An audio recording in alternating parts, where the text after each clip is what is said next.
Alors je vous avais dit que je ne ferais pas de comparaison entre l'Osmo Action 4 et la GoPro 11 parce que je voulais attendre que la GoPro 12 arrive pour comparer la GoPro 12 à l'Osmo Action 4, mais j'ai eu beaucoup de questions et j'ai aussi vu et entendu beaucoup de bêtises dites sur le sujet.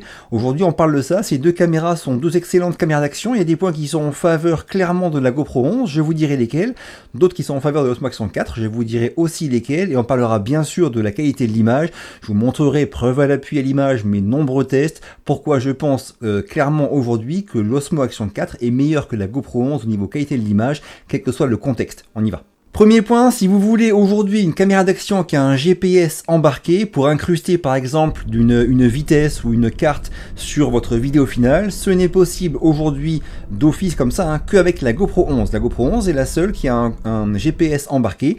L'Osmo Action 4 n'en a pas. Pour en profiter, il faut acheter la télécommande, la nouvelle télécommande qui est faite pour l'Osmo Action 4, mais cette télécommande elle n'est pas dispo, elle est en rupture de stock. Moi je ne l'ai pas eu pour mon test, donc je l'ai pas encore testé. Bref, aujourd'hui, soyons clairs, ceux qui veulent absolument un GPS embarqué, il faut se diriger vers une GoPro et pas sur une DJI Osmo Action. Le point numéro 2, c'est une différence qui concerne la prise de son. Bien sûr, ces caméras ont des micros embarqués, comme on le sait, ils sont pas forcément top selon les conditions, selon le vent et tout. Et donc si on veut avoir un son qui est meilleur, il faut soit pour l'Osmo Action 4 venir enlever la petite trappe qui est sur le côté ici, qui est pas forcément tout le temps évidente à enlever en ce qui concerne ma caméra.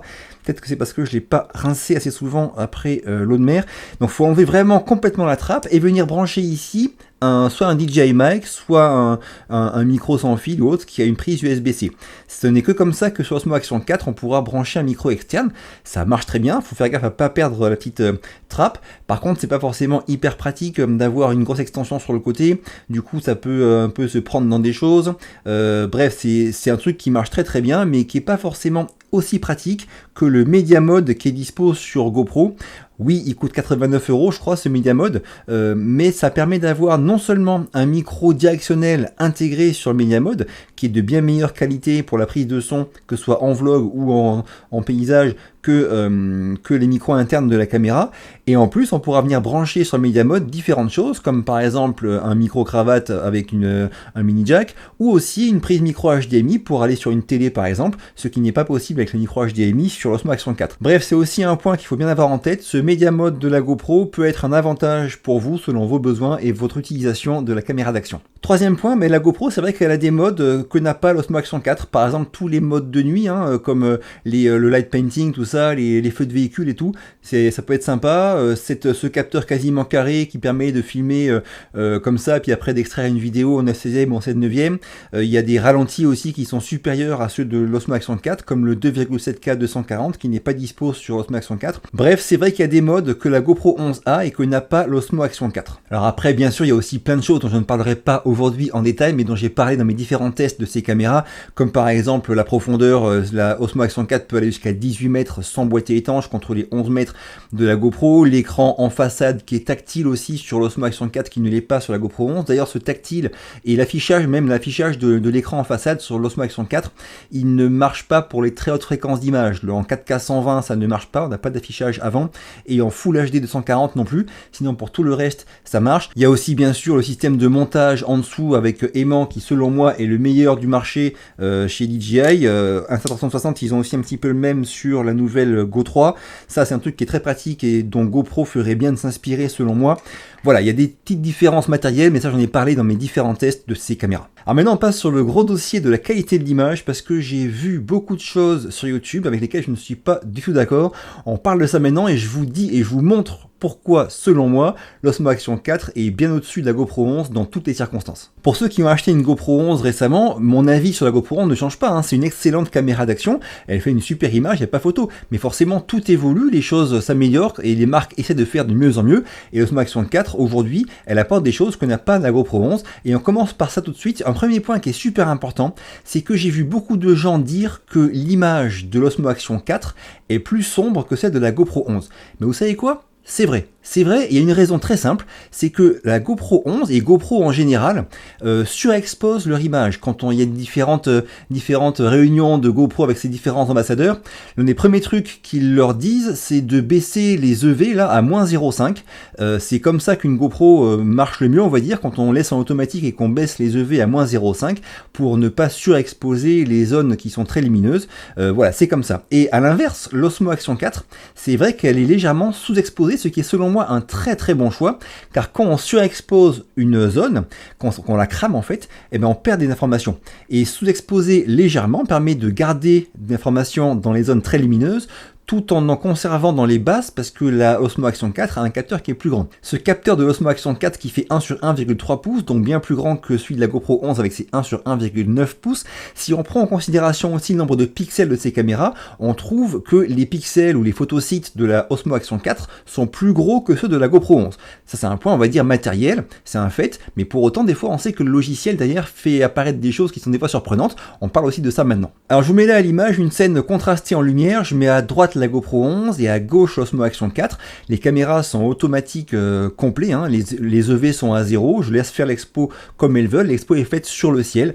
Et là on voit en effet que sur l'Osmo Action 4 c'est plus sombre que sur la GoPro 11. Est-ce que pour autant c'est pourri? Non, mais ce qui m'intéresse moi c'est deux choses. Ceux qui ne s'y connaissent pas du tout en traitement des vidéos derrière et qui voudront avoir directement un rendu propre de la caméra, je vous conseille de monter les EV de l'Osmo Action 4 à 0,3 ou 0,7. En faisant ça, vous reviendrez à un truc qui sera normal, sans pour autant cramer les hautes lumières. Ça, c'est un truc, on va dire, très simple, pour ceux qui n'aiment pas trop ou qui s'y connaissent pas trop dans la retouche des images. Donc, montez les EV à 0,3 ou 0,7 et vous aurez une image qui sera tout à fait normale, qui sera comparable à celle de la GoPro 11 si vous la baissez à 0,5 comme GoPro, à moins 0,5 comme GoPro le recommande souvent. Alors, l'image de Osmo Action 4, elle est légèrement plus sombre, c'est vrai, mais pour autant, on a gardé beaucoup d'informations dans les basses lumières. On n'a pas sacrifié. Si je vais zoomer derrière un petit peu sur ces bambous qui sont à contre-jour, et que je grossis en x2 l'image de la GoPro 11, celle de l'Osmo Action 4, vous verrez que malgré le fait qu'on soit sous-exposé un petit peu par, on va dire, de nature en automatique sur l'Osmo Action 4, on a beaucoup plus d'infos dans les basses lumières dans l'Osmo Action 4 que sur la GoPro 11. Ça n'a strictement rien à voir.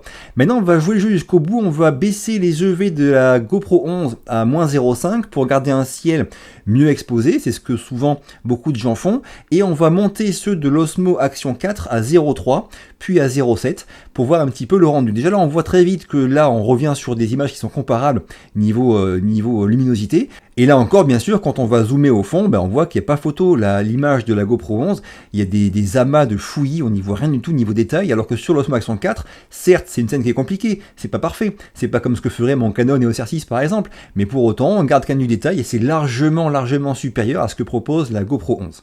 Si vous voulez n'importe quelle caméra, même un iPhone ou un smartphone quel qu'il soit, quand on est en mode automatique, il prend une image et après il y applique un traitement automatique qui est programmé par le constructeur, ça on n'y peut rien, et il se trouve que c'est vrai, DJI a choisi de faire une image, de proposer une image légèrement sombre quand on est en mode automatique, c'est comme ça. Est-ce que c'est un mal? Moi je trouve que c'est un bien, et que c'est facilement corrigeable, facilement exploitable quand on n'y connaît rien en montant les EV à 0,3 ou 0,7, et quand on s'y connaît par contre c'est un régal parce qu'on a beaucoup plus d'informations qui sont conservées sur les hautes lumières, et dans les basses lumières on en garde aussi parce que le capteur est plus gros que sur la GoPro 11. Bref, il n'y a pas photo selon moi de jour, l'Osmo Action 4 a et de très loin une meilleure image que celle de la GoPro 11, que la scène soit compliquée ou simple. Attention, je vous répète que la GoPro 11 c'est une super caméra d'action, elle fait une super image, j'en suis toujours content, et ce que j'ai dit il y a un an sur mes tests dessus n'a pas changé. Par contre, l'Osmo Action 4, maintenant elle est arrivée, toute récente, avec son beaucoup plus gros capteur, elle fait de meilleures images, c'est un fait, et quand on va vouloir travailler ces images, les retoucher, on aura aussi beaucoup plus de marge que sur la GoPro 11, et je précise bien sûr que les images que vous avez vues ont été prises dans les mêmes conditions, en 4K 25 images par seconde pour les deux caméras, et en 10 bits pour les deux caméras. Alors maintenant on passe sur des images de nuit, j'ai fait différents tests, par exemple sur celui-là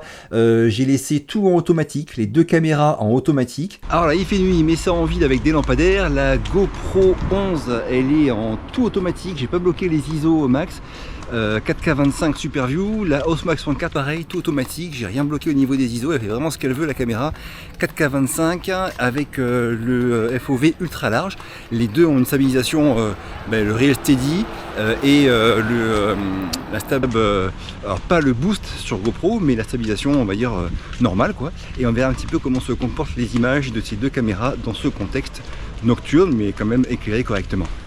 Et là, bon, il n'y a pas photo, on voit bien que l'Osmo Action 4, mon visage, non seulement il est mieux exposé, les arbres, enfin le paysage derrière aussi, mais en plus au niveau couleur, c'est plus fidèle. Le flair qu'on voit parfois sur les lampadaires, ce n'est pas un souci de la caméra, c'est juste que j'étais allé dans l'eau avant et qu'elle n'était pas très propre, et donc il y a un flair qui apparaît sur ce lampadaire, mais sur mes différents tests que j'ai fait à contre-jour par exemple, on n'a pas ce flair qui apparaît. Là sur ce test, dans les mêmes conditions, j'ai juste bloqué les ISO max à 1600 sur les deux caméras, tout le reste c'est pareil, les mêmes réglages. Donc voilà, de nuit encore une fois, il n'y a pas trop de match, hein. L'image de Osmo Action 4 elle est meilleure que celle de la GoPro 11.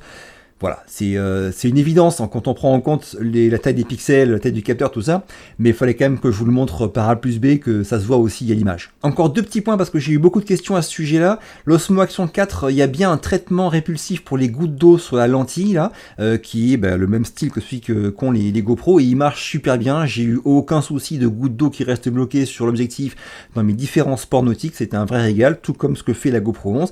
Et le second point par contre, c'est pas une bonne nouvelle, j'en ai pas parlé dans mon test, c'est que le filetage en fait du protège objectif ici n'est pas tout à fait le même entre l'Osmo Action 3 et l'Osmo Action 4. Encore deux questions intéressantes que j'ai eu dans mes commentaires, c'est sur la possibilité de faire des timelapses sur l'Osmo Action 4 en ayant comme résultat un dossier de photos et non une vidéo. Et oui, c'est possible, hein. Pour ça il n'y a qu'à passer en mode timelapse et passer en mode pro et choisir d'avoir des photos en sortie. Donc ça marche. Et l'autre question que j'ai eue, c'est est-ce qu'on peut sur la Osmo Action 4 extraire une photo d'une vidéo? Ça par contre non, c'est pas possible, et ça la GoPro par contre elle le fait.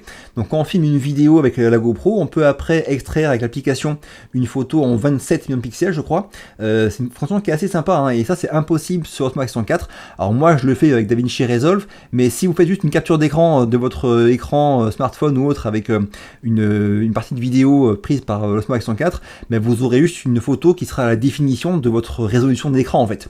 Vous n'aurez pas une définition maximale.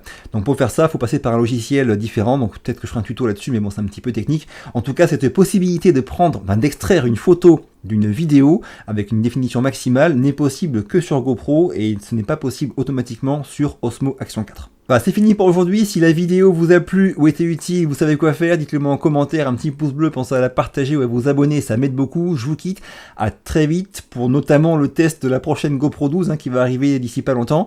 Et d'ici là, bougez-vous purée, bougez-vous.